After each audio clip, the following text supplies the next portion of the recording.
Livre 5e. Le bûcheron et Mercure. A.M.L.C.D.B.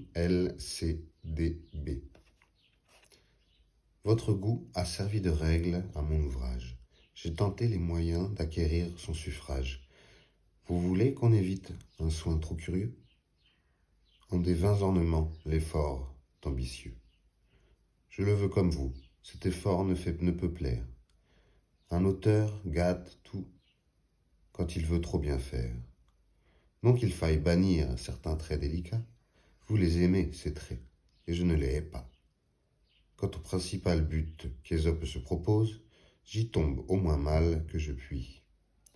Enfin, si dans ces vers je ne plais ni n'instruis, il ne tient pas à moi, c'est toujours quelque chose, comme la force est un point dont je ne me pique point.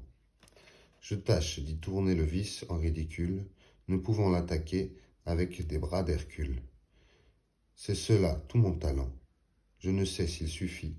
Tantôt je peins en un récit la sotte vanité jointe avec l'envie.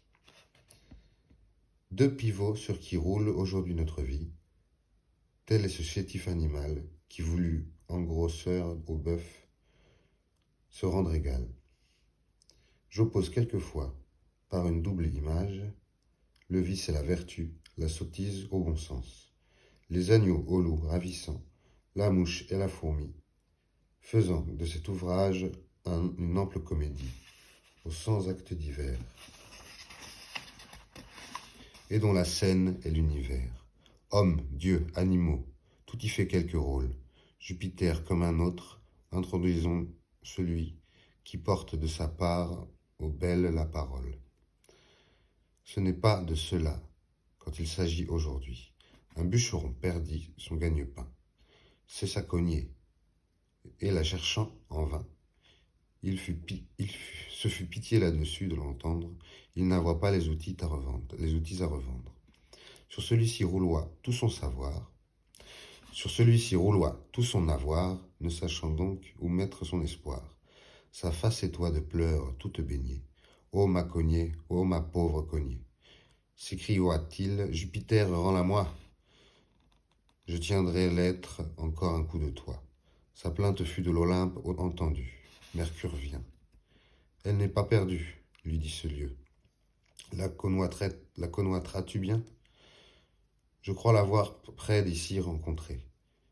L'or une d'or à l'homme étant montrée.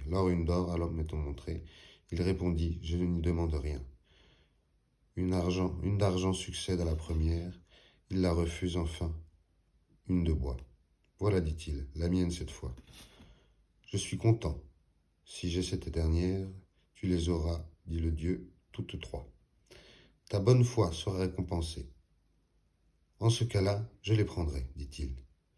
L'histoire en est aussitôt dispersée, et beaux qui ont de perdre leurs outils, et de crier pour se le faire rendre. Le roi des dieux ne sait auquel entendre, son fils Mercure au criard vient encore. À chacun d'eux, il en montre une d'or. Chacun eût cru passer pour une bête, de ne pas dire aussitôt, la voilà. Mercure, au lieu de donner celle-là, leur en décharge un grand coup sur la tête. Ne point mentir, être content du sien.